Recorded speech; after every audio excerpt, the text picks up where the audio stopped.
정운장교가 될 뻔했는데 그때 막 6.3 데모가 있어가지고 김중태라는 제 1년 후배가 그냥 전국을 휘잡는 데모를 하고 있었어요. 근데 제가 우연히 무슨 일이 돼서 대전에 와서 무슨 잡지 편집 일을 하다가 그쪽 사람들을 잠시 만나고 야 무슨 데모를 그 모양으로 하냐 이렇게 한 말이 어떻게 녹음이 돼가지고 제가 정원장교에서 쫓겨나가지고 공군부대에서 가장 귀한 결혼은 경상북도 포항 토끼꼬리 레이더 사이트가 있는데 그 레이더 사이트로 제가 배속을 받았습니다. 가장 귀향지라고 합니다. 거기를 또 갔더니 상병이 한 사람이 있는데 고참 상병이에요. BX라고 그러죠 여러분. 그 부대에서 물건 팔고 하는 BX를 책임지는 왕초 상병이야. 떡 버티고 앉아있는 사람이 그 사람이 바로 이규택이었습니다. 그래서 초임 소위하고 이규택 상병하고 뭐 나이는 한두 살 차이고 뭐 같은 학교 다녔습니다만 아주 뭐 소인이 상병이니 가리지 않고 그 1년 동안 참 재미있게 전우회를 북돋우면서 잘 지내던 그런 기억이 새로운데 모처럼 어찌어찌하여 오늘 우리 정광훈 목사님 초대로 이 자리에 와서 왕년의 그 관록을 표시해주는 연설을 하는 걸 밖에서 듣고 아주 감동했습니다. 앞으로 이규택 의원을 여러분 자주 뵈게 될 것입니다. 문재인 정부가 요새 하는 일을 가지고 일거수일투족 문제는 여러 사람들이 얘기하셨어요. 방금 우리 이규성 대표 얼마나 잘하십니까? 조목조목 얘기 다 해버렸어요. 제가 할 말이 없어요. 제가 그걸 한마디로 요약하자면 외인에게 떨어지는 도덕적 정치적 권위가 실종되는 밀려 떨어지는 권력자의 추한 모습이 야경하게 보이는 겁니다. 도초에서 빵꾸가 빵빵 터지는 거예요. 다 얘기할 수가 없어 저경이. 더불어민주당에 요새 하는 사람 아까 그 윤호중 원내대표 얘기한 것도 제가 들었습니다만은 그 사람들 하는 걸 보면 자기들이 정책을 잘못했다는 것을 스스로 인정하지 않습니까? 부동산 잘못했다. 뭐 잘못했다. 자기들 뭐 열심히 해서 깎아준다. 온갖 생색을 다 내. 이것이 이 정권의 진면목입니다. 그런데 이제 우리가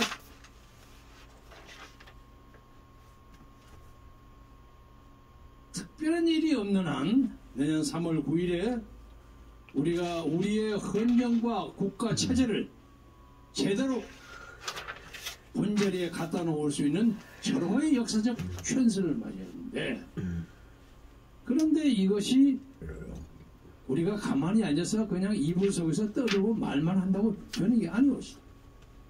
미국에 그런 말이 있습니다. 암체어 리버럴이라는 말. 안락 의사에 딱 앉아서 나는 자유주의자인데 말이요. 뭐 국내 자유와 창의가 어쩌고 저쩌고 그놈 형편없이 나쁜 놈 이렇게 말만 해가지고 민주주의가 제대로 되는 게 아니었어. 구라파에서 민주주의는 여러분이 잘 아시리라고 믿습니다만은 1215년에 마그나 칼타 이게 대헌정이라고 영국에서 최초로 왕으로부터 일반 시민이 권리를 빼앗는 권리 헌정이에요.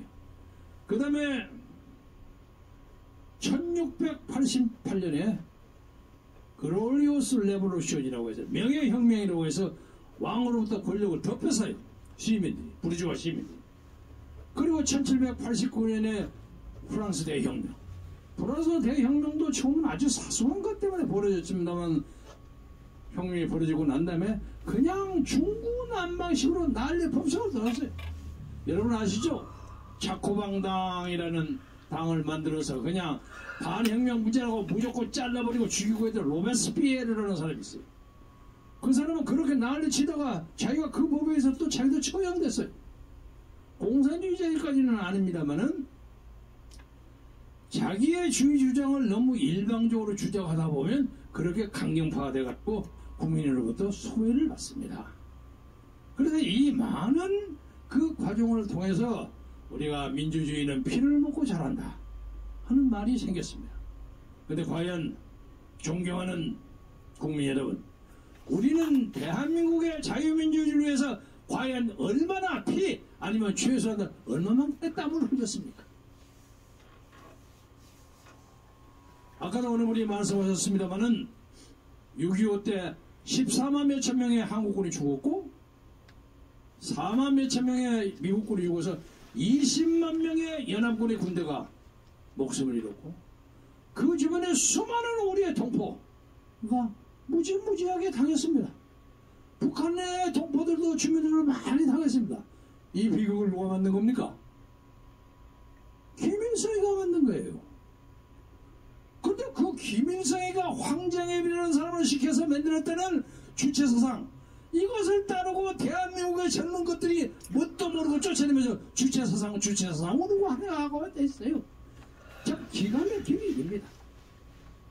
그래서 이번에 우리가 참 인고의 시간을 지나서 이번 4월 7일날 간신히 서울과 부산의 시장 자리를 확보했습니다.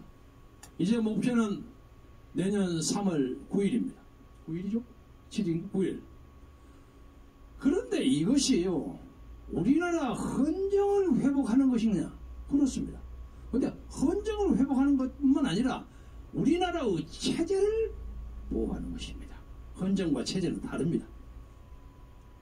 그래서 이 문제와 관계해서 요새 대통령 후보로 많이 떠오르고 있는 윤석열 전 검찰총장에 대해서 한마디 충고하겠습니다. 인기는 상당히 높아요.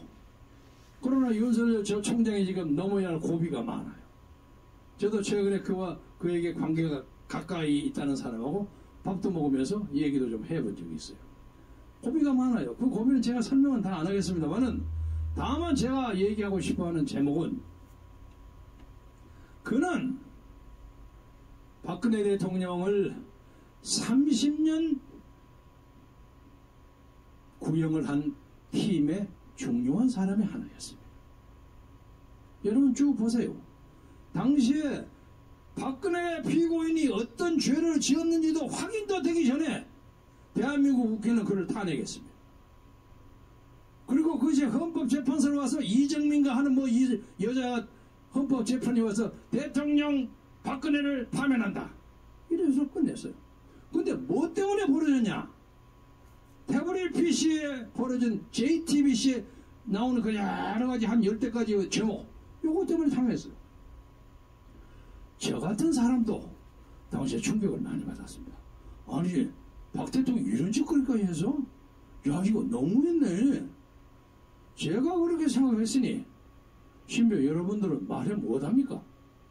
그러나 그 후에 그 모든 혐의가 전혀 엉터리라는 것을 변희재 동지가 증명했습니다. 대한민국에서 JTBC에서 나온 태블릿 PC의 그 음모, 정치적 음모를 가장 아주 단호하게 1년 이상의 감옥선을 지내면서까지 몸소 싸워서 그걸 깬 사람이 변희재입니다. 그런데 그것도 있기도 전에 나중에 이제 재판을 건다고 하는, 재판을 보면 뭡니까? 정유라한테 말 좀 사줘라 하는 얘기한 것 지금 유일한 거예요. 이게 간접적 죄물, 경제적 공동체, 오늘 하는 말을 맺는 게 특검, 그리고 윤석열입니다. 저는 윤석열 전 총장이 잘 되기를 진심으로 바랍니다. 그래서 빨리 시간이 늦기 전에 박근혜 대통령의 검사, 수사, 그리고 구형, 이 등등에 대한 비하인드 스토리를 국민 앞에 밝히셔야 합니다. 오늘로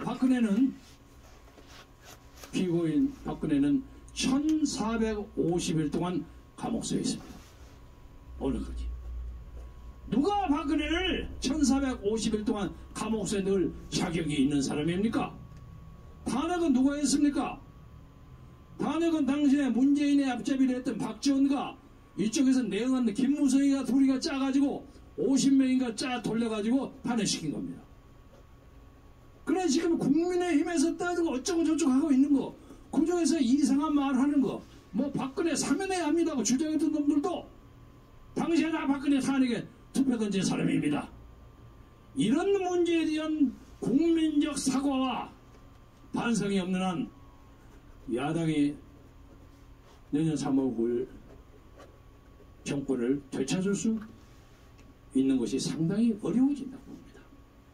따라서 이 탄핵 문제에 대해서 탄핵을 지지하고 안 하고 간에 탄핵이 옳다고 생각했던 그러다고 생각했던 간에 탄핵 과정에서 벌어지는 일체의 문제를 우선 윤석열은 공개하십시오. 그리고 또 하나는 나는 윤석열 전 총장이 나는 개인적으로 개인에게 충성하지 않고 국가에 충성한다. 근사한 말이에요. 아주 말 못있는 말이에요. 그런데 그가 얘기하는 국가가 무엇이냐 이거야. 이것이 단순한 헌정만이 아닙니다. 헌정이라는 아무리 가도 적당히 가고 내가 책임질 하고 만들어도 그것이 헌정이에요.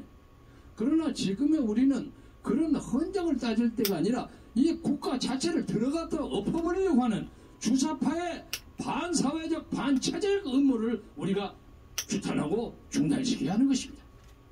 따라서 윤석열이라는 사람이 만약 대한민국 대통령으로서의 국민의 선택을 받으려면 나는 이 체제를 지키기 위해서 내 목숨을 내걸겠다 하는 선언이 있어야 합니다. 충고하는 뜻에서 받습니다. 또 하나는 이와 관련돼서 지금 전 비상대책위원장 했던 김종인과 뭐 또 김무성도 거기에 관계됐다고 하고 저쪽에 더불어민주당에서도 짝짝거리하고 해가지고 지금 무슨 이상한 개헌을 하겠다는 거야. 이것이 자기들이 180명 가지고 있으니까 갖다 플러스 알파하면 그냥 쉽게 된단 말이야. 그러니까 죽기 살리기로 그냥 국회에서 떼내놓고 나중에 국민투표는 그냥 부정선거를 하든 말로 해서 적당히 만들어가지고 이것을 내각 책임제로 바꾸려고 아까 아마 박찬종 의원님 말씀하셨죠. 하는 음모가 진행되고 있습니다. 이것을 정광훈 목사는 나라에 내란이 일어났다 하는 걸로 표현했습니다. 이런 음모를 윤석열이나 안철수나 누구든 간에 이 나라 대통령을 해보겠다고 나서는 사람은 이런 음모에 대해서 과감하게 반대 의사를 얘기를 해야만 이 사람이 정권을 잡으면 이렇게 하겠구나 하고 우리가 예상할 수 있는 거예요. 그냥 막연하게 이 사람 저 사람 왜 해갖고 인터뷰하고 어쩌고 인기 뭐 20% 30% 하루아침에 15% 떨어지고 그건 믿을 게 아닙니다. 그리고 적어도 박근혜라는 사람을 대통령으로 뽑아도 그가 탄핵돼서 많은 마음의 상처를 입었던 많은 사람에게 이 사람은 박근혜를 옛날에 대통령직으로 돌릴 수는 없지만은 적어도 그가 받았던 그 고난과 순환이 옳지 않았다는 것을 적어도 만들어줄 수 있는 사람이겠구나 하는 안심을 주어야만 그 사람의 표가 갈 거 아닙니까? 그렇지 않습니까? 제가 요새 보면 말이야 민주당의 뭐 조아무개 여자 그 비례대표 여자 등등이 하는 얘기가 탄핵은 역사다. 그 무슨 해괴한 말입니까? 탄핵은 역사면 어떻다는 말이야. 그 역사를 바꿔야죠. 탄핵에 대해서 애매한 얘기를 한 사람은 다 탄핵을 찍었던 사람이야. 지지했던 사람이야. 자기 말을 바꾸지를 못해서 그런 거야. 나는 그 양반들이 여러 가지 잘못된 정보, 문재인 정부의 선동, 촛불 세력의 그 위압 이런 것에 미쳐서 자기 마음을 좀 바꾸고 혼미한 상태가 될 수 있었다는 것을 100번 이해합니다. 그러나 과거에 자기들이 했던 그런 행위, 그 문제를 새로운 역사적 환경에서 조명해보면 이거 잘못됐구나 느껴야 되는 거 아닙니까? 우리 역사는 그렇게 만들어야 합니다. 여러분 6.25 때 태어나신 분도 계시고 아직 태어나지 않았던 분도 계시리라고 믿습니다만은 김일성이가 인민군이 부산 부두 앞바다까지 밀어왔습니다. 우스운 얘기로 발로 툭 차면 대한민국의 부산 앞바다에 빠지게 돼 있었어요. 그걸 누가 건졌습니까? 이승만 박사가 건졌습니다. 당시에 우남 이승만이라는 인간이 거기 없었더라면 대한민국은 이미 끝나버려요. 그리고 동북아시아 여기는 전부 대륙 세력으로 러시아, 북한, 중국으로서 이게 완전 사회주의권이 되어버리는 거예요. 끝난 거예요. 우리는 거기에 노예적 천민으로 살는지 아니면 월남의 보트피플처럼 다른 나라에 살든지 배 타고 왔다 가다는 그런 현민과 피난민이 되는 것이 불가피했습니다. 이걸 생각하지 아니하고 저도 이승만 박사를 반대하는 데모에 참여했지만은 오랜 망명과 해외체를 통해서 이 역사에, 이 한국의 현대사에 오남 이승만이라는 사람이 얼마나 위대한 사람인 걸 뼈저리게 느꼈어요. 저도 엊그제 어디에서 그 말씀 들었습니다마는 4월 26일 날 국민의 뜻이라면 내가 물러나가겠다.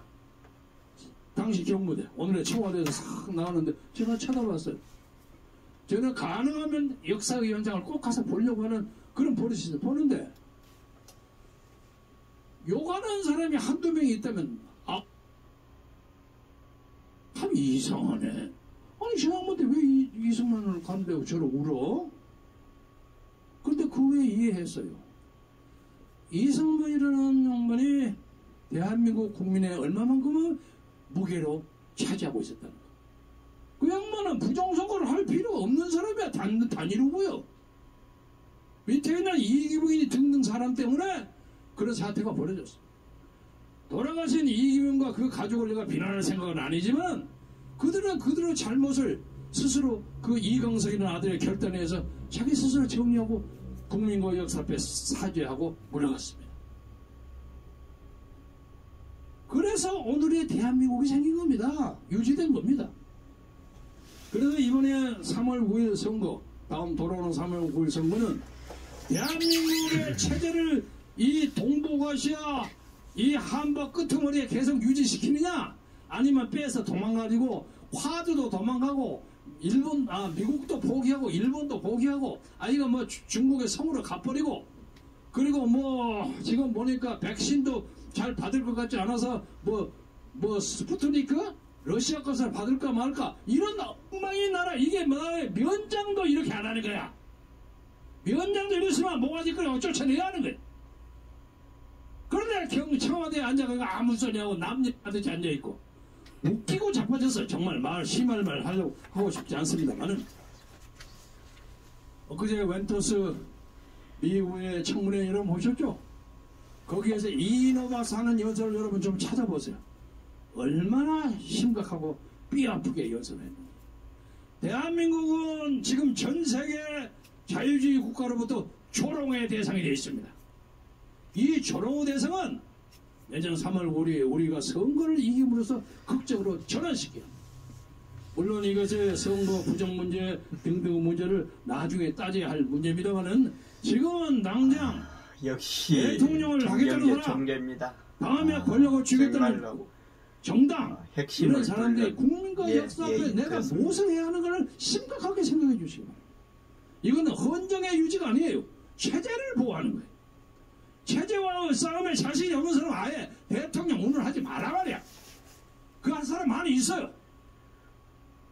이것을 진심으로 여러분에게 얘기하면서 대망을 가진 사람들이 큰 뜻을 많이 펴서 대한민국이 광명대로의 역사를 다 같이 끌어갈 수 있기를 진심으로 바라면서 여러분의 발본과 정진, 용맹정진을 기대하여 마치겠습니다. 경청해 주셔서 대단히 감사합니다. 네, 김경재 총재의